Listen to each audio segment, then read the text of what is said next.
What is here, I don't think has been done before. I have seen many touch flavors of it, but the design is a brand new design. So it uses, of course, it uses bits and pieces of the topologies that you have today, but there's a couple of objectives that I have.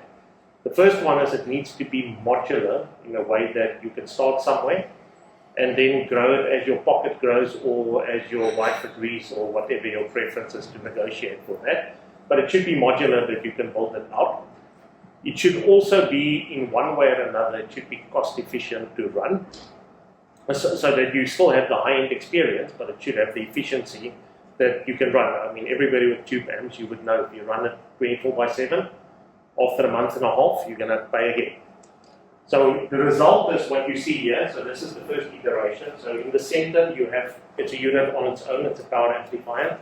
The topology of the power amplifier is nothing unique about that part.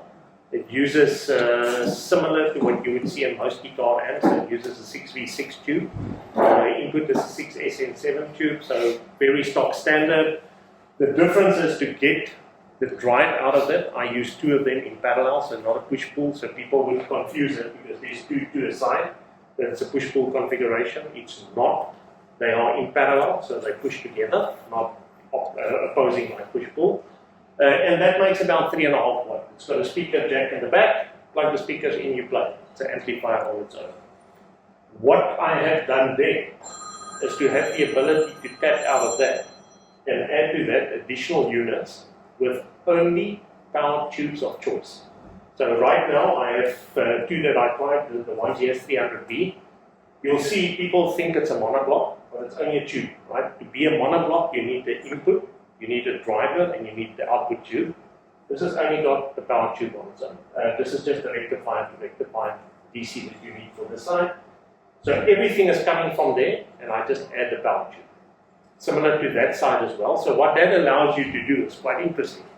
So if you are relaxing at home, background music, etc., you can fire up this unit.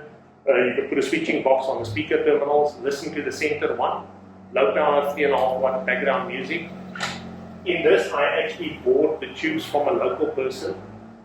The whole set of tubes, the rectifier was $500. The set of 6V6s was 2,400, so left, and the 6S and 7 left out. All at $4,000, $5,000. Full set of tubes, good to go.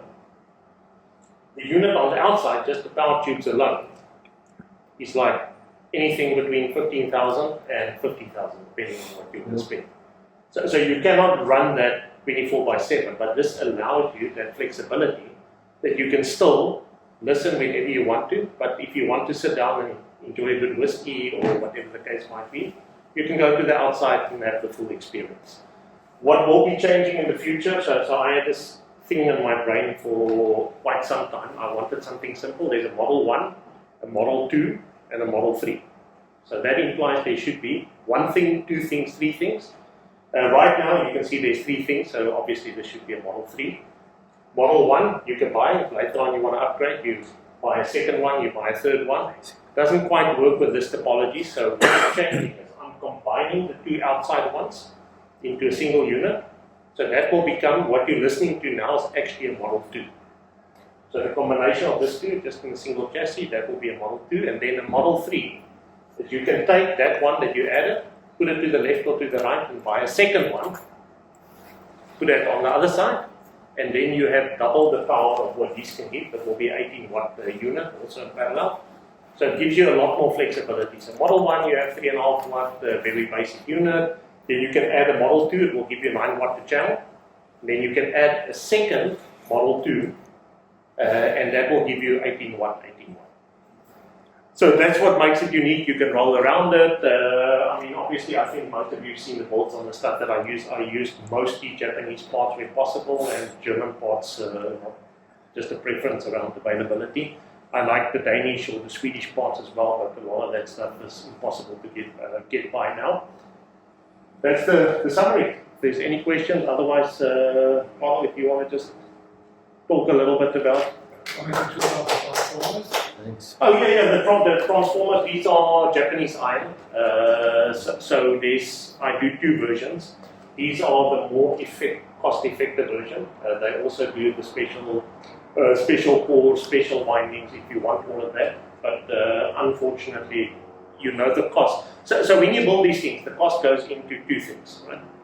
So the cost either goes into the glass or in the transformers. The rest you can decide. If you want a gold chassis, you can make a golden chassis, good coupling caps, capacitor, etc. But the cost is really there. Are you wiring on board or point to point? Point to point, 100% point to point. No, I also spent a lot of time in Asia, and that's what I learned. Yeah, it gets like these are not that complicated. And what is nice is I try to keep the topology the same through everything. So if you have a look at the power supply circuit, one is a left copy and the other one is a right copy. The other thing that I like that a lot of people don't do is I like balance, and things need to be. So typically when people build monoblocks, you'll see what they will do is they would look the same. Right? So this one, the power tube would be on this side, a lot easier to build. Right? Because when you're on the inside, you make one and you copy it, you make the second one. If you want to build them that they look identical, it takes a little bit more engineering for everything to work. But I like things to look uniform as well. But everything point to point takes a bit more time, but that's the way to do it. Emil, and your unit 1, the model 1, what made you choose? Is it 4 watts, did you say? 3.5. 3.5. What made you? Would it be difficult to make the initial one 7 or 8 watts? Just in the initial. Okay, so the middle one is actually a byproduct of the outside. So I had to work back to find the ideal setup to drive the outside. So the middle one, the decision that was made there. So now I'll share a little bit of technical bits around it. And Carl, this is like probably boring news to you, but the main thing is, and you would have heard the term impedance matching before. Is between your preamp and your power amp, it's important one low impedance, the other one, so that you actually get the swing between the two systems. Otherwise, you need a lot more power to drive it. So ideally what you want here is very low impedance into a higher impedance. So if you put the tubes in parallel, you cut it in half. So the design criteria around this was two things. Can it play on its own? And is it the ideal setup to drive the outsides? And that's basically how I got to those decisions. Even the decisions around the tubes, it was less, it should be modern production, and it should be available. But I could have chosen a 6L6 versus a 6V6. There's a bunch of options. This one was ideal out of the sense that it met the criteria for what we want to drive on the outside. And believe it or not, this 3.5 watts on the right system is magical. I ran 4.5 monoblocks. 4.5, beautiful. It's that there's a couple of things. So I had somebody's units in for repair, and those were rated. It's an American made. I don't know, it's like 4 KT8s, KT88s a side. Right? I think it's 200 watt a side. You can feel the drive and the power, and when you really turn it up. But in most cases with speakers like this, you don't need. It's 3 watt, 4 watt, 8 watt. What kind of speakers work well with these kind of amps? So there's two parts to it. So ideal listening levels is determined by efficiency. So you need speakers that's relatively efficient. When I say relatively, anything 95, 96 and up. The second part is tonal preference. And tonal preference, I'm not going to, this is a hi-fi club. We can end up in a fist fight over tonal preference. Some people like the horn configuration, some people don't like it, they like ribbon, they prefer X. Choose your tonal preference, that's okay, they match with any tonal preference. You can also use it to offset some of the behavior of the tubes. So for example, if you find that some, and a little bit later on you can swap around, the tubes that's in now is very well balanced across the spectrum. But I'll also play you tubes that are very sweet at the top. So you will find if you play tubes that's very sweet at the top and you use horns, it becomes a little bit, for me at least, a little bit bright at the top. But you also get the reverse, where tubes don't have the brightness at the top, and then the horns fit well. So there's no formula, right? It depends on if you can swap these. Virtually as simple as changing the input tube, you change the character of what the amp sounds like. And that's once you can do that, because a lot of people say they don't really hear the difference on tubes. If you build it in a way that you can hear a simple thing, and I brought 4 different ones. If we have time, we can play them on the input side. Tonally, they're completely different. Some has got slams, some has got the upper part, some's got beautiful vocals in the mid-range. So it just changes the behavior. So the answer to that question is piece of string, but in general, you need to make sure you have more efficient speakers because you don't have the power. The other thing that people will tell you as well, just the last technicality around that as well, is this craziness around damping. So damping is the ability to put brakes on the speaker, right? So as the speaker moves, you need to be able to make sure it doesn't flag or whatever that term is around that. Where that does help a lot on the bigger speakers, so that's my preferences. If you use the bigger drivers, where you don't need the modern generation where you use composites, etc. If you don't have damping to drive that, you can forget, you will get the flabbiness on this. This on paper cones, it's bigger, better. You don't need the highest damping factor on the planet as long as you've got some level of damping. They play perfect. They drive bass, everything is sweet, no issue. This might be not going to stir anything, but two questions. What's your take, because, on people that kind of continuously rolling tubes? That's the first question. And then the second question, and this comes from me as a filmmaker and a person that's recorded musicians, on EQ used in a room, because we use it in the studio. So those are the two questions. Okay, so on the tube rolling, you're welcome if you want to just add to that part as well. We have, and the reason why I'm asking Carl to comment as well, there's one difference. Both of us build, but only one plays music and only one likes live venues and setup and mixing and all of that, and that's not me. So you can decide who that is. I met Carl in the mid-2000s, I think, eh? So continuous tube rolling is an interesting debate, right? So I'm calling it a debate. But for me, it's more about, do you always eat beef or chicken, or do you like the ability to have some level of flexibility in what you listen to or what you eat? So I think as long as it's not ending like the crazy level of 2 minutes swap, you start learning what certain things sound like. And there's certain times where I like certain tubes and certain times where I prefer other ones. So for me, it's more about, am I having a chicken or beef, than the ability to roll. And it's interesting that the biggest contributor while we're having a wine day as well is you will find the more you drink, the more you tend to tube roll as well. Because then you start hearing a lot of things up in the sky as well. Is it mainly Cab that does it? Cabernet? So I mean, the other night I thought, geez, this song doesn't sound quite right, but somebody gave me a tip, this sounds better. And then so it really depends. So on the EQ, tubes are interesting out of the sense that what you listen to is distorted in its very nature, right? So EQ is a very strong topic around this. The reason why people like it is due to the distortion pattern in it. So inherently, this is my first attempt at designing for a certain distortion pattern. It's magnificent. Because I came from the school where things should be clean like a whistle, and that doesn't work for tubes, right? So tubes, I think, inherently has got EQ, but they have the distortion pattern. We can debate second or third or fourth or whatever you're putting in there, but it's the nature of what you are listening to. And I think the human ear as well is preferential to certain things in there. So I like the sound that comes out of that.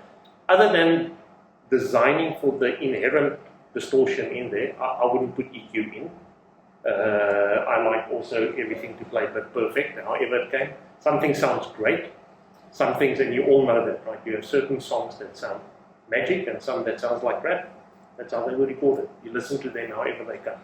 You're not going to have one system that is perfect on all of that. I don't know, Carl, you'll take on EQ and tube rolling when you're sober or not sober.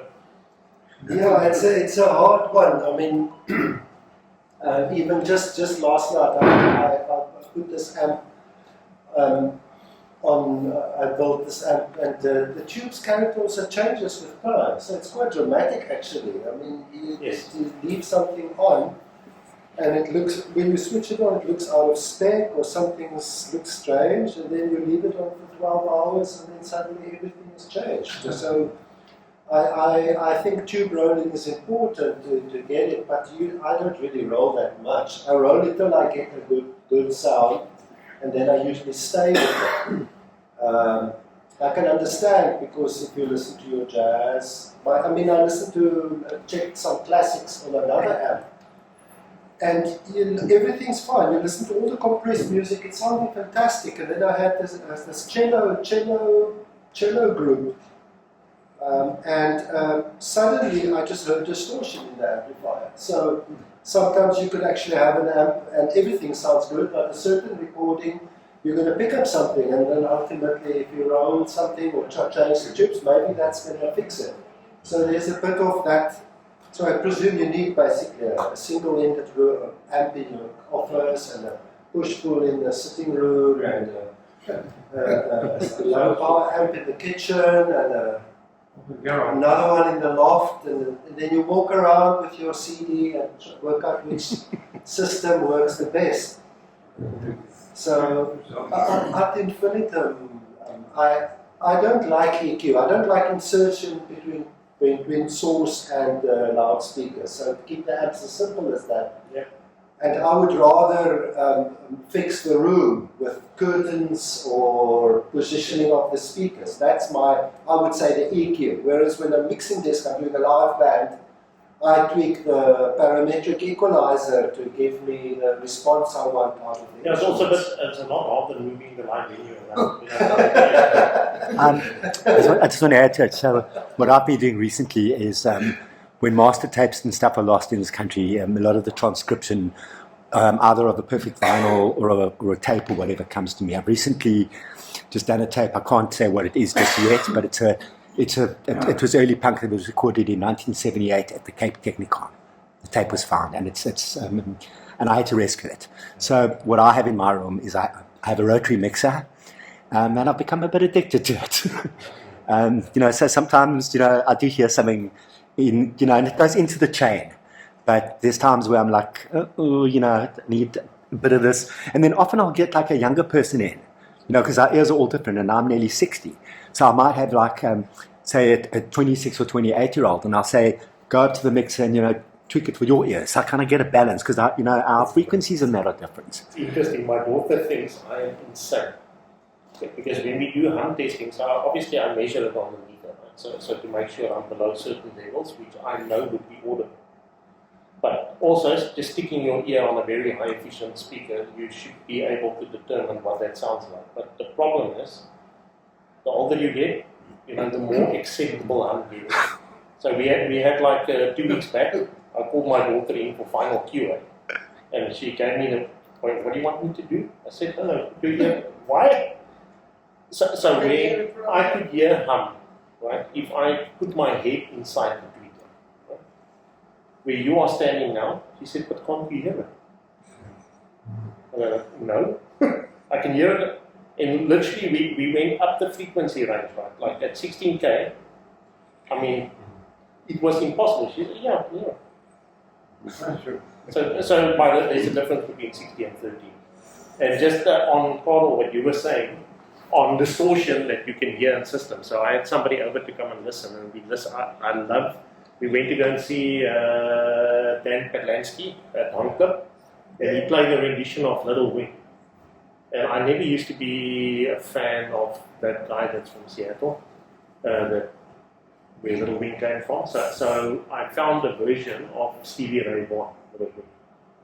Man, it is the best version, and we cranked it up. And at one point, halfway through the song, the right-hand speaker started distorting, like insane.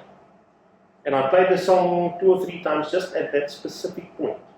You can hear it, and then it disappears.